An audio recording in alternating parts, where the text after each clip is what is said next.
Assalamualaikum warahmatullahi wabarakatuh. Puji syukur salamina dipanjatkeun kehadirat Allah Subhanahu wa taala anu teu kendat-kendat mapari nikmat agung tur nikmat alik. Ku kersana ayeuna urang tiasa riung mumpulung di ieu patempatan dina raraga rapat sakola ngabahas COVID-19. Shalawat sinareng salam mugia salamina dilimpah curahkeun ka paduka alam junjunan Kanjeng Nabi Muhammad sallallahu alaihi wasallam, ka kulawargina, ka para sahabatna, tabi'itna, malah mandar urang diangkeng janten umat Rasulullah sallallahu alaihi wasallam. Ibu kepala sekolah anu kusim kuring dihormat, Bapak sinareng ibu guru anu kusim kuring dihormat, nepangkeun wasta sim kuring Zaki Farhanasa salaku pembawa acara. Langkung ti payun ngahaturkeun nuhun ka para hadirin anu parantos sumping dina rapat ieu. Salajengna supados teu nyokong teuing kana waktos, mangga acara rapat ieu urang kawitan ku aosan bismillah.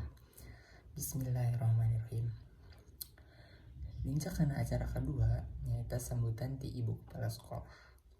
Sinareng tempat disumanggakeun. Hatur nuhun ka ibu kepala sekolah anu parantos maparin sambutan anu sakitu mundalna. Salajengna sambutan ti Ibu Yayan Mariana waktos sareng tempat disumanggakeun. Hatur nuhun ka Ibu Yayan anu parantos mendar perkawis COVID-19 panjang lebar kalawan ajes tur jentre. Salajengna mangga Bapak Ibu bilih aya anu diperlukeun didugikeun usul pangimutan atanapi anu bade patali sareng COVID-19. Alhamdulillah acara ti kawit dugi ka akhir parantos rengse dilaksanakeun. Mugia keputusan tina riungan ieu sing aya dina ridho Gusti Anu Maha Suci mangpaat dunia sareng akhirat.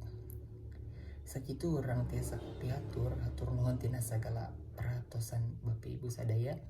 Hapunten bilih aya catur anu teu kaukur matak nyentuh kana hati ibu atanapi anu teu merenah kana manah para bapak. Sataacan ditutup mangga urang sasarengan ngadoakan ka Maha Kuasa.